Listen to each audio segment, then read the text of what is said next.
వికారాబాద్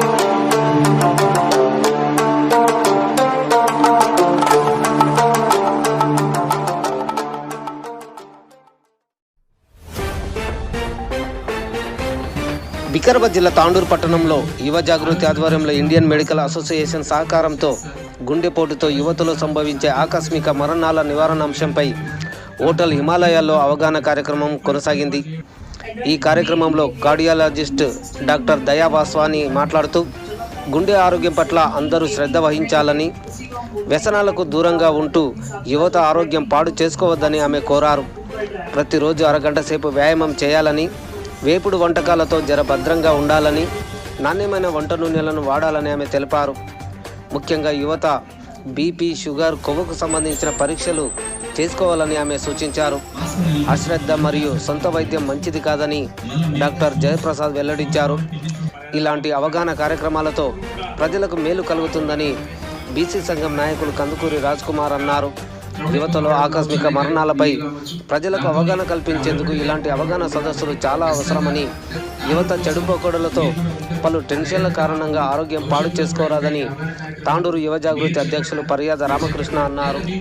ఈ కార్యక్రమంలో కార్డియాలజిస్ట్ దయా వస్వాని, ఇండియన్ మెడికల్ అసోసియేషన్ తాండూరు అధ్యక్షులు డాక్టర్ జయప్రసాద్, బీసీ నాయకులు కందుకూరి రాజ్ కుమార్, మహేష్ ఠాగూర్, అస్తికర్ సంతోష్, జుంటుపల్లి వెంకట్, లక్ష్మణ్ చారి, యువ జాగృతి సభ్యులు నరసింహ, శివ, నరేష్, వినోద్ తదితరులు పాల్గొన్నారు.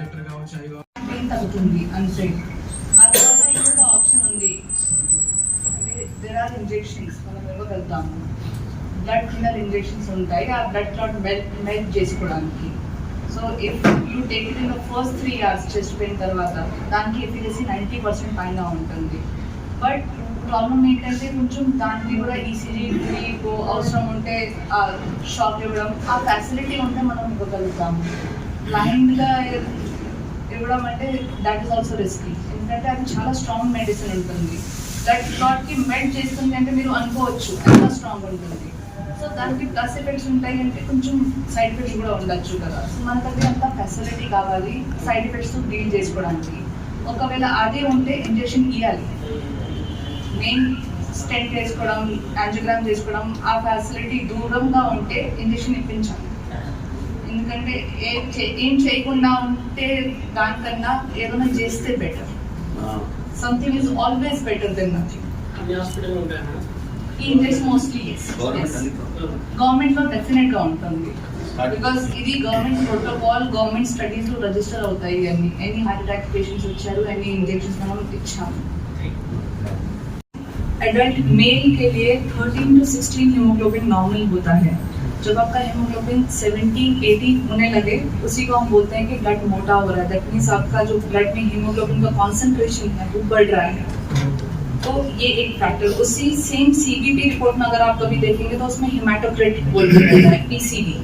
पीसीबी बताता है कि ब्लड कितना थिक है और कितना लिक्विड है.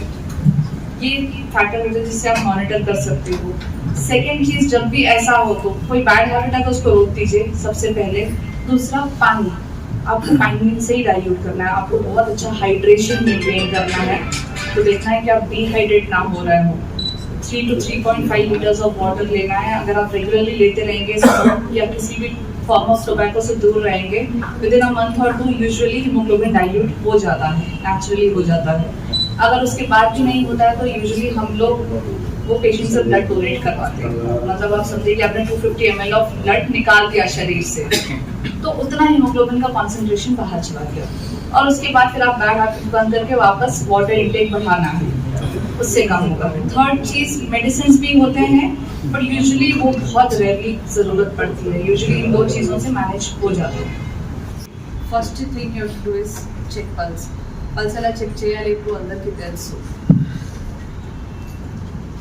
ఇక్కడ మనకి బోన్ పీన్ అవుతుంది, ఈ బోన్ పైన 3 ఫింగర్స్ ప్రెస్ చేసుకోవాలి అంతే. ఒకవేళ ఈ హార్ట్ బీట్ మొత్తం లేదు, పేషెంట్ రెస్పాండ్ అవ్వట్లేదు, కింద పడిపోయారు, స్టార్ట్ సిపిఆర్. సిపిఆర్ కూడా ఎలా చేయాలి అంటే you have to pump continuously. Patient ఛాతీ పైన ఈ హ్యాండ్ అట్లా పెట్టుకొని దానిపైన సెకండ్ హ్యాండ్ అట్లా ఫోల్డ్ చేసి ఇక్కడ నుంచి పంప్ చేసుకోవాలి. ఈ మొత్తం హ్యాండ్ కాలు పైన ఉండదు. లోవర్ పాయింట్ దగ్గర ఈ పార్ట్ ఆఫ్ హ్యాండ్ లెఫ్ట్ హ్యాండ్తో రెస్ట్ చేసుకోవాలి. రైట్ హ్యాండ్ దానిపైన అట్లా ఫిక్స్ చేసి జస్ట్ ఈ పార్ట్కి పంప్ చేయాలి. 30 times పంప్ చేయాలి. 2 times మౌత్ బ్రీదింగ్ ఇవ్వాలి. మళ్ళీ 30 times పంప్ చేసుకోవాలి. మళ్ళీ 2 times మౌత్ బ్రీదింగ్ ఇవ్వాలి. ఈ 3 cycles చేసిన తర్వాత మళ్ళీ పల్స్ చెక్ చేసుకోవాలి, వస్తుందా కాదా, లేకపోతే మీరు రెస్పాన్స్ చూస్తున్నారా కాదా. Best way of checking pulse అయితే ఇక్కడ పల్స్ చేస్తుంది అంటే హార్ట్ పంపింగ్ స్టార్ట్ చేసింది.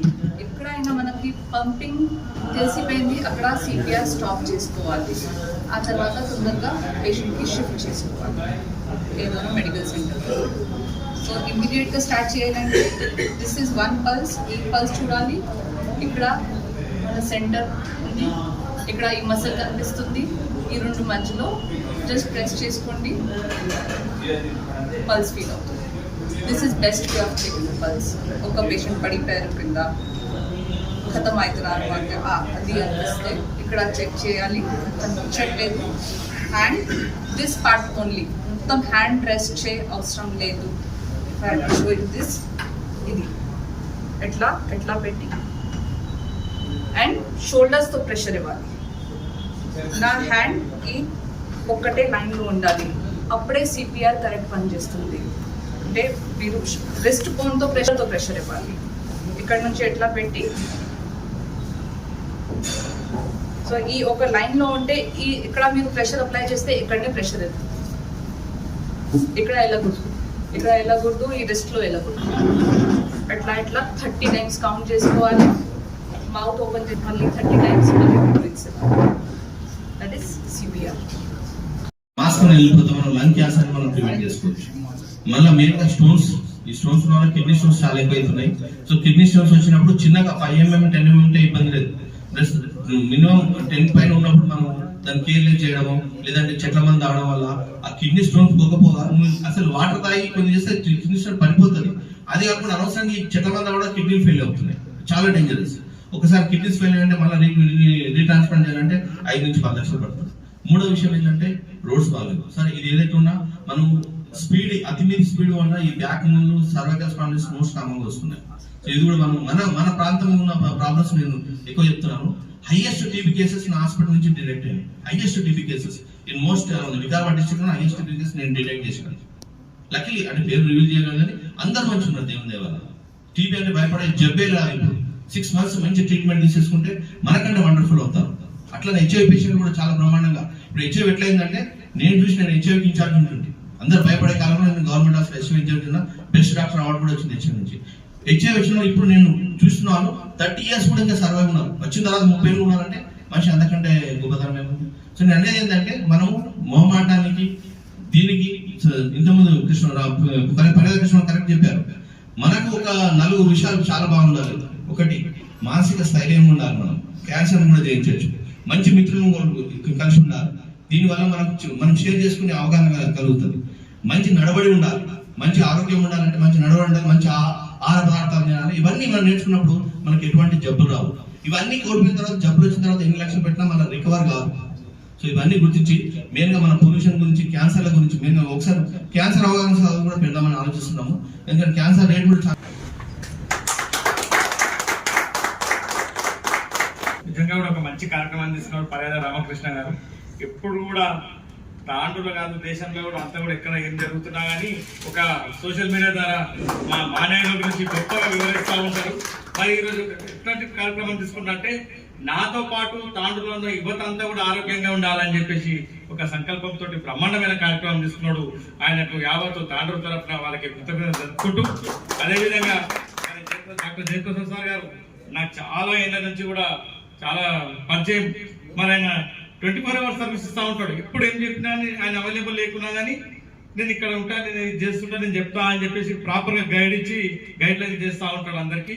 మరి ముఖ్యంగా ఈ ఆయన హాస్పిటల్లో కాకుండా గవర్నమెంట్ హాస్పిటల్ డాక్టర్ కూడా కాబట్టి చాలా రకాల కరోనా టైంలో కూడా చాలా మంది చాలా రకాల హెల్ప్ చేశారు.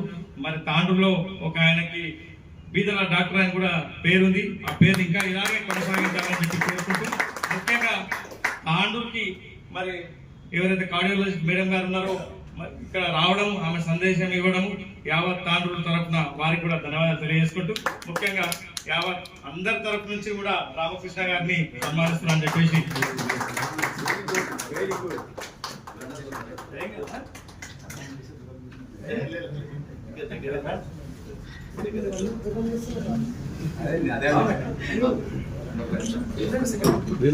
క్రౌడ్ ఎక్కువ కావడం కావచ్చు, అనేక ఇవి కావచ్చు, దాంతో ఇక్కడ అవైలబిలిటీ లేకపోవడం కూడా ఉంది. కాబట్టి ఖచ్చితంగా తాండ్రు కోసం మీరు కూడా ఉంటారు, ఆ ధైర్యం అయితే మాకుంది. భవిష్యత్తులో కూడా ఇంకా ఈ అవగాహన కార్యక్రమాలు మీరు చేపట్టారు, లేదా మీరు చేపడితే మీరు సహకారంగా చేయాలి.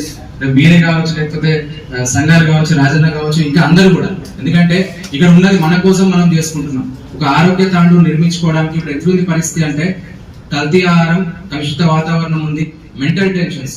వాస్తవంగా మెంటల్ టెన్షన్స్ చాలా లైట్ గా మనం తీసుకుంటున్నాం. We are taking very light mental tensions. అంటే ఇంకా ఎట్లుంటుండే అంటే, ఎవరికైనా ప్రాబ్లమ్ వస్తే వీళ్ళకి చెప్తుంది, షేర్ చేసుకుంటుంది, ఆ బాధ తగ్గుతుండే. ఇప్పుడు మనకు భయం ఏమైందంటే, పక్కన చెప్తే మనం ఏడ చుట్టాలని చూస్తారు, పక్కన చెప్తే ఏడ బాధ అనిపిస్తున్న పరిస్థితుల్లో ఎవరు మనం షేర్ చేసుకుంటుంది. చాలా మంది వాస్తవంగా చెప్తున్నా, చాలా మందికి మెంటల్ టెన్షన్స్ ఉన్నాయి, చాలా మంది ఇది బయటకు చెప్పలేకపోతాం. అంత అయిపోయిన తర్వాత తెలుస్తా ఉన్నది. కాబట్టి మీకు ఏ ప్రాబ్లం ఉన్నా ఏమున్నా కూడా ఫ్రెండ్స్ అనేటోళ్ళు ఉంటారు, రియల్ ఫ్రెండ్స్, ట్రూ ఫ్రెండ్స్ అనేటోళ్ళు ఉంటారు. సిగ్గుపడాల్సిన అవసరం లేదు. ఎందుకంటే లాస్ట్ ప్రాణాన్ని తెచ్చుకోకండి, చెప్పండి. చెప్తే ఏమైతే అంటే వాళ్ళు సజెషన్ ఇస్తారు. ఇంకోటి అందరూ కూడా రిక్వెస్ట్ చేస్తున్నారు అంటే, ఎవరైనా మనకు సమస్య చెప్తే ఆ సమస్యను రిసీవ్ చేసుకుని దాని పరిష్కార మార్గం మనం చెప్పాలి. పరిష్కార మార్గం చెప్పకపోయినా పర్లేదు, కానీ వాళ్ళు మాత్రం ఇబ్బంది పెట్టదు. ఇంకా చాలా మందికి ఏమవుతున్నదంటే, ఎవరైనా సమస్య చెప్తే వాళ్ళ పని అయిపోయిందని మనం చెప్తా ఉన్నాం. కాబట్టి సమస్య చెప్పిన అందరికి సమస్యలు వస్తాయి. ఈరోజు నాకు వస్తుంది, రేపు మీకు వస్తుంది, రేపు ఇంకోనికి వస్తుంది. కాబట్టి సమస్య ఉంటే ఆ సమస్యను పరిష్కారం చేయకపోయినా పర్లేదు, కానీ ఆ సమస్యను జటిలం చేయడానికి మాత్రం తీసుకురాలి. ఇంకోటి ఏమైతుందంటే, ఎవరైనా మనకు సమస్య చెప్తే ఆ సమస్య మనం 10 మందికి అందరికి చెప్తా ఉన్నాం, వాళ్ళు ఇంకెక్క బాధ పెడుతున్నాం మనం. కాబట్టి అవన్నీ లేకుండా మనం చూసుకొని, ఇంకోటి మేడం చెప్పినట్లు వాస్తవంగా కూడా చాలా ఏం చేస్తున్నామంటే లైట్ గా తీసుకుంటాం. అందరికి అవేర్నెస్, అందరు ఎడ్యుకేటెడ్, కానీ చాలా లైట్ గా తీసుకుంటారు. ఎందుకంటే ఆ భయంతోనే మనం ఈ అవేర్నెస్ ప్రోగ్రామ్ పెట్టడం జరిగింది. ఎందుకంటే ఒకసారి మనం రిమైండ్ చేయండి, అందరికీ అన్ని తెలుసు. ఒకసారి మనం రిమైండ్ చేయడం ఏంటంటే, మన ఆరోగ్యం మనం కాపాడుకోవాలి. ఎందుకంటే ఒక మనిషి పైన ఒక కుటుంబం ఆధారపడి ఉంటుంది. ఎంత డబ్బున్నా ఏమున్నా కూడా కుటుంబం ఆధారపడి ఉంటుంది. మనం లేని లోటు ఎవరు తీర్చలేరు. కాబట్టి ఆ కుటుంబం కోసం మనం ఉండాలి. ఏ మాత్రం మనకు డౌట్ వచ్చినా, ఏ మాత్రం ఇది వచ్చినా కూడా దాన్ని మొత్తం క్లియర్ చేసుకునే పరిస్థితుల్లో మనం ఉండాలి. కాబట్టి ఆ విధంగా మనం ముందరుకోవాలని భవిష్యత్తులో కూడా, ఎందుకంటే ఇది అవగాహన కార్యక్రమం ఒకటి మనం తీసుకోవడం జరిగింది. భవిష్యత్తులో కూడా హెల్త్ అవేర్నెస్ సంబంధించి కావచ్చు, తాండ్రు డెవలప్మెంటల్ హాస్పిటల్ కావచ్చు, అనేక కార్యక్రమాలు కూడా మనం తీసుకుంటాం. ఇలాంటి డాక్టర్లు ప్రోత్సహిస్తే వస్తాగా కూడా. ఎందుకంటే మేడం ఈ year times of India icon health care award కూడా మేడం తీసుకోవడం జరిగింది. ఎందుకంటే వాస్తవంగా ఒక డాక్టర్ అంటే ఎట్లుంటారంటే, టైం ఇవ్వడం,